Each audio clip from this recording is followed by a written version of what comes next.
ప్రభు అయిన యేసు క్రీస్తు ప్రశస్త నామములో మీ అందరికీ హృదయపూర్వకమైన వందనాలు. అందరికీ వందనాలు. మరి ప్రతి సంవత్సరం ఒక క్యాలెండర్ని ప్రభు మనకు అనుగ్రహిస్తూ వస్తున్నారు. అది ఈనాటి బంధం కాదు, అది ఏనాటి అనుబంధమో. మన ఆత్మీయ తండ్రి దైవజనులు యేసన్న గారు ఆయన చాలా శ్రద్ధగా ఈ కార్యక్రమాల్ని భుజాల మీద మోస్తూ నెరవేర్చేవాళ్ళు. నాకు తెలిసి గుర్తుండి ఎప్పుడు ఆగస్టు నెల దాటిన తర్వాత అన్న రూమ్లోకి వెళ్ళినా ఒక్కడే కూర్చొని ఈ క్యాలెండర్ల కొరకు, అప్పట్లో ఇంత టెక్నాలజీ లేదు కదా, ఆయన కూర్చొని ఓపికగా ఫోటోలన్నీ యాడ్ చేసి ఫోటోలన్నీ సమకూర్చి వాటిని ఆయనే సొంతగా డిజైన్ చేసేవాళ్ళు. డిజైన్ చేసి ఇలా చేయాలి, ఇలా చేయాలి, ఇలా ఉండాలని దాన్ని డిజైన్ వర్క్ పంపించి ఎంత శ్రద్ధ తీసుకునేవాళ్ళు అంటే 4-5 సార్లు ప్రూఫ్ చూసి నచ్చకపోతే మరలా పంపించి అలా సిద్ధపరిచి క్యాలెండర్ని ప్రతి క్రైస్తవుని కుటుంబంలో ఉండాలని ప్రయాసపడిన ఒక యోధుడు మన ఆత్మీయ తండ్రి దైవజనులు యేసన్న గారు. చాలా చూడముచ్చటిగాను ప్రతిరోజు చూడడానికి, దేవుని వాక్యాన్ని చదవడానికి, ఆ వాక్యాన్ని ధ్యానించడానికి అనుగుణంగా ఈ క్యాలెండర్ని రూపుదిద్దేవాళ్ళు. ఆ తర్వాత ఆ పరిచర్య ఆగిపోలేదు. దేవుడు దానిని అలాగే కొనసాగిస్తూ ప్రతి సంవత్సరం ఈ క్యాలెండర్ మన ఇళ్లలో ఉండేటట్లు ప్రభు సహాయం చేస్తూ వస్తున్నాడు. ఎందుకు బాబు క్యాలెండర్ అని అడుగుతారేమో. ఏదో ఉండాలి అనే ఒక ఆచారం కొరకు కాదు, లేకపోతే ఏదో పిచ్చి చిత్రాలతో గోడకు తగిలించుకోవడానికి కాదు. ఇది వాక్య క్యాలెండర్, వాక్యపు క్యాలెండర్. ఇందులో ఉన్న వాక్యాలు మనం ప్రతిరోజు చదువుకుంటూ ఆ వాక్య ధ్యానం చేత ఆ దినాన ధైర్యపరచబడుతూ నూతన శక్తిని పొందుకుంటూ దేవునితో మనము అనుబంధం పటిష్టం చేసుకోవడానికి ప్రతిష్ఠింపబడిన క్యాలెండర్. ఏదో ఆనవాయితీగా అందరూ చేస్తున్నారు, మనం కూడా చేస్తున్నామని కాదు. దీనిలో ఒక ప్రత్యేకత ఉంది. నేను 1000 మంది సాక్ష్యాలు విన్నాను. ఏమంటే ఆ రోజు ఆ క్యాలెండర్లో ఉన్న వాక్యం వాళ్ళని ఆదరించిన ఆదరణ, వారిని ధైర్యపరిచిన ఆ ధైర్యం, ఇవన్నీ 1000 కుటుంబాలలో 1000 సాక్ష్యాలు మేము వింటున్నాం. అందుచేత ఈ మహిమ కలిగిన ఈ పరిచర్యలో ఏది కొదువ కాకూడదన్న దృక్పథంతో ఎంతో ప్రార్థన పూర్వకంగానే ఈ క్యాలెండర్ని రూపుదిద్దడం జరిగింది. ఇందులో ప్రతిదీ కూడా ఒక సందేశం ఉంటుంది. మీరు ఓపెన్ చేసిన తర్వాత చూస్తారు. ఈ క్యాలెండర్ అంతా ఒకే ఒక భావనతో, ఒకే ఒక కాన్సెప్ట్, ఒకే ఒక శీర్షిక మీద ప్రింట్ చేయబడి ఉంటుంది. అదేంటంటే ఈ సంవత్సరం దేవుడు మనకు ఏమై ఉంటాడు అంతే. గత సంవత్సరం చూడండి, క్యాలెండర్ అంతా కూడా ఒకే శీర్షిక మీద ఉంటుంది. అంతకుముందు సంవత్సరం చూడండి, క్యాలెండర్లో ఉన్న వాక్యాలన్నీ ఒక శీర్షిక మీద ఉంటాయి. ఈ సంవత్సరం క్యాలెండర్లో ఉన్న శీర్షిక ఏంటంటే ఆయన మనకు ఏమై ఉంటాడు. ఇది ఏమై ఉంటాడు అనేది ఓపెన్ చేసిన తర్వాత, క్యాలెండర్ చూసిన తర్వాత మీరే మాతో చెబుతారు. ఓకేనా? మరి దేవుడు మనకు చక్కటి క్యాలెండర్ ఇచ్చాడు. నేను మరలా సవినయంగా చెప్తున్నాను, ఇది మనకేమీ పెద్ద వ్యాపార శైలికి ఏర్పాటు చేసింది కాదు.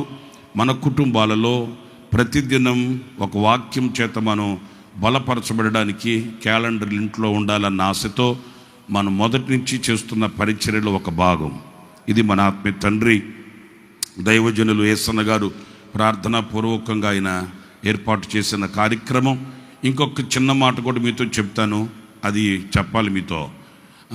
దేశాలకు వెళితే మన ఆత్మీయ తండ్రి దైవజనులు యేసన్న గారు విదేశాలకు ఎక్కడికైనా వెళితే అందరూ అవి ఇవి చూడటానికని వెళ్ళేవాళ్ళు. యేసన్న గారు, నాకు తెలిసి నేను నా చెవులతో విన్న సత్యం చెప్తున్నాను, అక్కడ ఉండే పాస్టర్స్తో అక్కడ ఉండే వాళ్ళతో యేసన్న గారు ఏమడిగేవాడు తెలుసండి, ఇక్కడ క్రిస్టియన్ బుక్ షాప్ ఏమన్నా ఉంటే తీసుకెళ్తారా అని అడిగేవాళ్ళు. సహజంగా ఆ దేశాలకు వెళ్ళినప్పుడు అది చూపెట్టండి, ఇది చూపెట్టండి, ఈ దేశంలో అది ఉందని ఇది ఉందని విన్నానే, అది ఎలా ఉంటుంది, అక్కడికి వెళదామా అని అడుగుతుంటారు. కానీ యేసన్న గారు అట్లా అడిగేవాడు కాదు. ఈ దేశంలో ఇక్కడ ఈ ఏరియాలో క్రిస్టియన్ బుక్ షాప్ ఎక్కడన్నా ఉందా అని అడిగి వాళ్ళతో వెళ్ళేవాళ్ళు. ఎందుకు తెలుసండి, ఇదిగో వీటి కొరకే. అక్కడికి వెళ్ళి ఆ బుక్స్ అన్నీ ఆయన చాలా ఓపికగా వెతికి ఒక వాక్యానికి అనుగుణంగా వాటిని పొందుపరిచి సామాన్యులకి, పామరులకి, పండితులకి అర్థమయ్యే శైలిలో ఆయన భారం అది. కనుక ఆ భారం ఈనాటికి ఈ మినిస్ట్రీస్లో, ఈ పరిచర్యలో ఏ మాత్రం తక్కువ కాలేదు, తక్కువ కానివ్వడు కూడా దేవుడు. హల్లెలూయా. యేసన్న గారు ఉన్నప్పుడు అట్లా ఉండేది అంటే, యేసన్న గారు ఉన్నప్పుడు అట్లా ఉండేది, యేసయ్య వచ్చేంత వరకు కూడా అట్లాగే ఉంటుంది, ఏమీ తగ్గదు, తగ్గనివ్వడు దేవుడు. హల్లెలూయా. వ్యక్తులు మారచ్చేమో కానీ పరిచర్య మారదు, పరిచర్య దేవునిది. కనుక దేవుడు ఈ ఘనమైన పరిచర్యలో తగు కృపను అనుగ్రహించి మనకు అందిస్తున్నందుకు చేతులెత్తి అందరూ స్తోత్రం చెబుదాం ప్రభుకి. స్తోత్ర స్తోత్ర స్తోత్ర స్తోత్ర స్తోత్ర స్తోత్ర. ఆశ్చర్యకరుడమైన తండ్రి, జీవాధిపతి అయిన ప్రభువా, మీకు వందనాలు. నీవు గొప్ప దేవుడవు, మహోన్నతుడవు, మహోపకారివి. ఎన్ని స్తుతులు చెల్లించినా మీ రుణం మేము తీర్చుకోలేము నాయనా. మీరు మమ్మల్ని జ్ఞాపకం చేసుకున్నట్టుకు మేము ఏపాటి వారము. ఏ కొదువ లేకుండా ఈ పరిచర్య అవసరతలు మీరు ఎరిగి సమస్తము కూడా సమకూర్చి జరిగించుచున్నందుకు శిరస్సు వంచి నమస్కరిస్తున్నాను నాయనా. ఈ రాబోయే సంవత్సరానికి ఓ మంచి క్యాలెండర్ని మీరు మాకు అనుగ్రహించినందుకు మీకు వందనాలు చెల్లిస్తూ ఉన్నాను. ఏదో ఆచారంగా, ఆనవాయితీగా కాకుండా ఇందులో ఉన్న ఆశీర్వాదాలు మేము ఒక్కొక్కరిని పొందుకోవడానికి సహాయం చేయండి. ఈ క్యాలెండర్లో వాక్యము ద్వారా ప్రతి కుటుంబం వెలిగింపబడునుగాక, ప్రతి గుండె దీవించబడునుగాక, చీకటి క్రియలు పటాపంచులగునుగాక, రోగాలు తొలగిపోవునుగాక, వాక్యము యొక్క శక్తి కుటుంబాలు నింపబడునుగాక, వాక్యము వలన కలిగి విడుదల కలుగునుగాక, వాక్యము వలన కలిగి విజయము కలుగునుగాక, వాక్యము వలన నూతన సృష్టించబడునుగాక. నాయనా, ఈ క్యాలెండర్లోని ప్రతి వాక్యం మీ బిడ్డల గుండెల్లో విశ్వాసాన్ని నింపునట్లుగా, స్థైర్యాన్ని నింపునట్లుగా, సిద్ధపాటును కలిగించున్నట్లుగా మీరు కార్యసిద్ధి కలుగు చేయమని రాబోయే 26వ సంవత్సరానికి మీరు మాకు అనుగ్రహించని చక్కటి క్యాలెండర్ కొరకై మరొక్కసారి చేతులెత్తి మిమ్మల్ని స్తుతిస్తూ, ఆరాధిస్తూ, గణపరుస్తూ, శిరస్సు వంచి నమస్కరిస్తూ యేసు నామములో ప్రార్థించి వేడుకొనుచున్నాము తండ్రి. ఆమేన్, ఆమేన్, ఆమేన్. చప్పట్లు కొడదాం, ప్రభువుకు మహిమ కలుగునట్లుగా. స్తోత్రం, హల్లెలూయా, హల్లెలూయా, హల్లెలూయా. యేసు రక్షణ, యేసు రక్షణ, హల్లెలూయా. స్తుతి, స్తుతి, స్తుతి, స్తుతి, స్తుతి, స్తుతి, స్తుతి. హల్లెలూయా, హల్లెలూయా, హల్లెలూయా, హల్లెలూయా. స్తుతి, హల్లెలూయా. స్తోత్రం, స్తోత్రం, స్తోత్రం. హల్లెలూయా, హల్లెలూయా, హల్లెలూయా.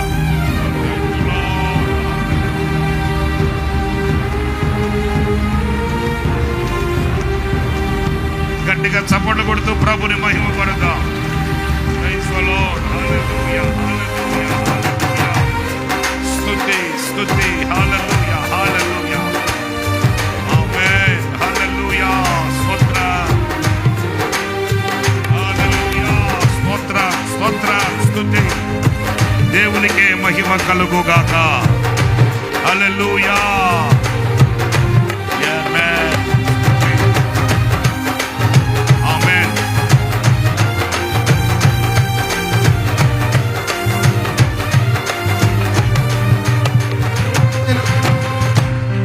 హల్లెలూయా. హుషారుగా ఒకసారి చప్పట్లు కొడుతూ ప్రభుకి బిగ్గరగా హల్లెలూయా, హల్లెలూయా.